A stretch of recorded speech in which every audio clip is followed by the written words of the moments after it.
How's everybody doing? So continue on in Matthew 13. It's a big chapter.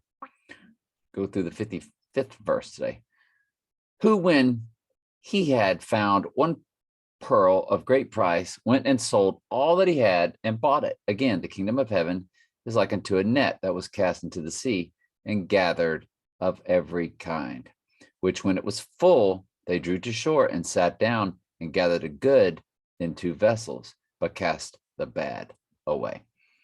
So shall it be at the end of the world. The angel shall come forth and sever the wicked from among the just, and shall cast them into the furnace of fire. There shall be wailing and gnashing of teeth. Again, we've gone over this the last 3 or 4 Bible studies when we point to the exact Bible verse that they referred to from Revelation about the harvest.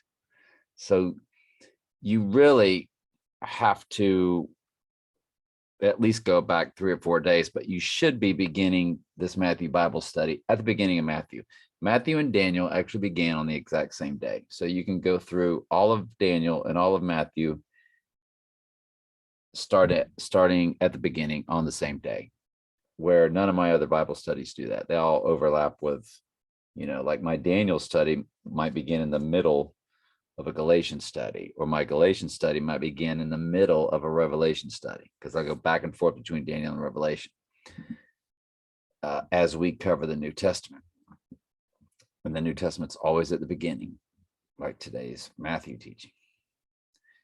Anyway, there shall be wailing and gnashing of teeth. Jesus said unto them, have ye understood all these things? They say unto him, yea, Lord. And by the way, if y'all have any questions, just ask, but you won't if you go back to the very beginning of this study, at least of this chapter.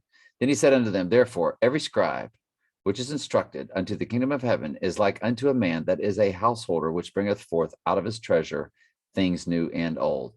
And it came to pass that when Jesus had finished these parables, he departed thence. And when he was come into his own country, he taught them in their synagogue, insomuch that they were astonished and said, whence have this man this wisdom and these mighty works? Is this not the carpenter's son? Is not his mother called Mary, and his brethren James, Joseph, and Simon, and Judas? That, of course, is not Judas Iscariot.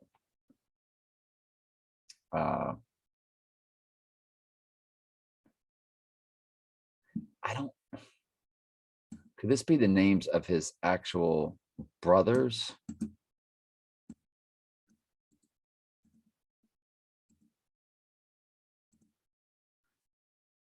Because, there's a lot of different Marys in the Bible, and I wonder if these...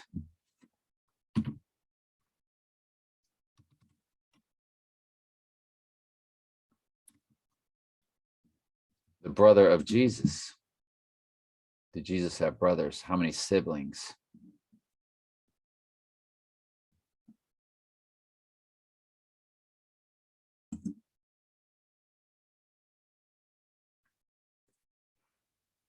One of the brothers of Jesus. Yeah. So that's definitely talking about not the apostles, James, Simon, and Judas. That's his brethren. That's his brothers.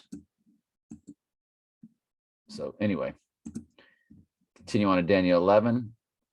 And then he shall turn his face toward the fort of his own land, but he shall stumble and fall and not be found.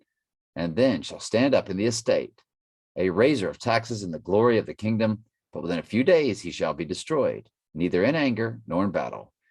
And in his estate shall stand up a vile person, to whom they shall not give honor of the kingdom, but he shall come in peaceably and obtain the kingdom by flatteries. And with the arms of the flood shall they overflow from before him, and shall be broken, yea, also the prince of the covenant.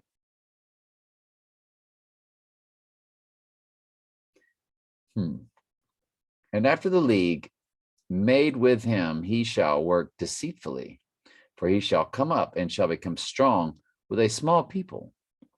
He shall enter peaceably, even upon the fattest places of the province, and he shall do which his fathers have not done, nor his fathers' fathers.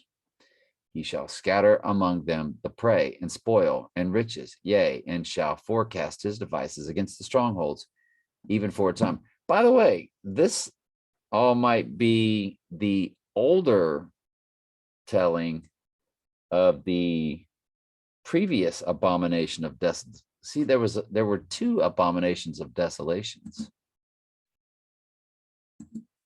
Were there two different abomination of desolations?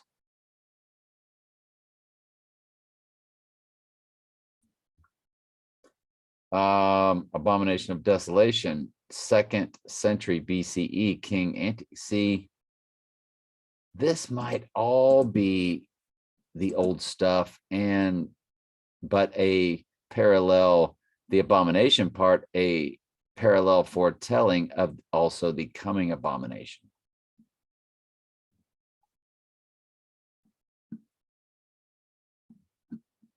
I wonder.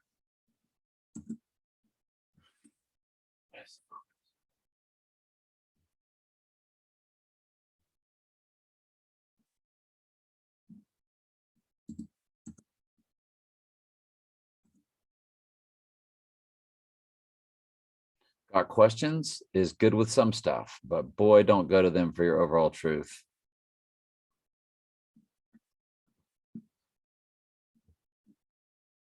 Daniel 11, forces my sanctuary, the fortress, they shall take away the daily sacrifice place.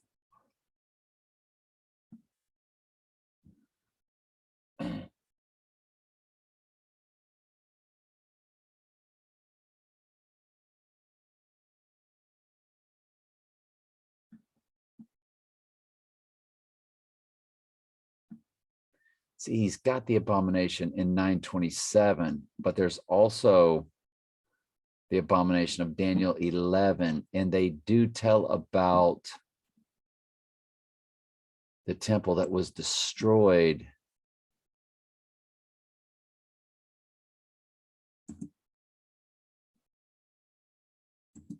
When was the temple in Israel destroyed after Jesus' time? According to Britannica, the rebellion against Rome that began in 66 CE soon focused on the temple and effectively ended with the temple's destruction on the 9th 10th of Avenue, 70 CE. So 70, apparently some will tell you Jesus died around 33 years of age, around 33 AD or CE. And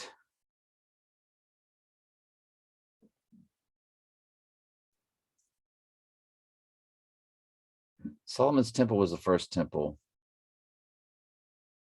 and was destroyed by Nebuchadnezzar's crew. During the Roman period in 70 AD, the second temple was destroyed along with Jerusalem. Abomination of desolation, 70 AD. According to Wikipedia, abomination of desolation is a phrase from the book of Daniel describing the pagan sacrifices with which the 2nd century BCE Greek king Antiochus IV replaced the twice daily offering in the Jewish temple, or alternatively the altar on which such offerings were made. That's why people say all this stuff, end times prophecies already taken place. No, it did. But of course, it was a foreshadowing of the end times, because we know that when Daniel is spoken to by the angel, he says these things must happen at the end of time, the end of days. I wonder then if this king of the north, king of the south is all a foretelling of things that took place in these olden times. But the abomination that took place is a parallel for what's coming in the future. Because we know when you get into the later parts of Daniel 11, it is talking about the very end times. And we will get into that when we get into verses 34, 35, 36 in that area. Maybe it begins around 33, but I'm pretty sure it's, we'll get to it. We'll get to it. It's Daniel 11:39, I think. Yeah.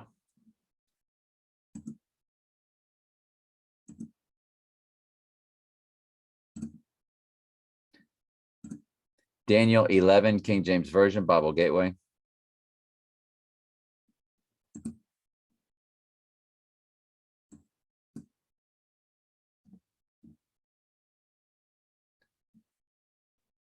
The Holy Covenant, getting into the abomination of desolation. Again, indignation against the Holy Covenant, polluting the sanctuary, taking away the daily sacrifices, place the abomination that maketh desolate. That could have been back then, but a parallel to the end times. Here's verse 35, and the understanding shall fall. Yes, it's verse 35, which you can definitely tell that's about the very, very, very end days. And so is 36. We'll get to that later. Today we end at 25. Where are we? Then shall stand over. Read that. Read that.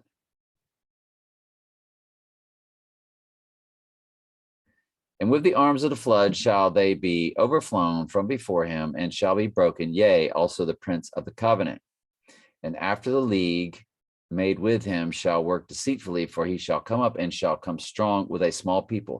And he shall enter peaceably, even the fattest places of the province, and he shall do which his fathers have not done, nor his fathers' fathers. He shall scatter among them the prey, the spoil, and the riches, yea, and shall forecast his device against the strongholds, even for a time. And he shall stir up his power and his courage against the king of the south with a great army, and the king of the south shall be stirred up to battle with a great and mighty army, and he shall not stand, for they shall forecast devices against him. I usually read this in the New Living because it's very difficult to understand anyway. Even in New Living, we can't follow what's really taking place. But at some point, this is about the olden times, and it will transition into the end times.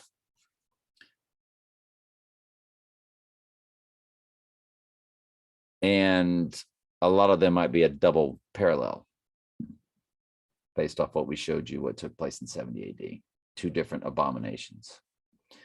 I know that's probably confusing. I'm super tired. It's 2:41 a.m. That's my fault. That's on me.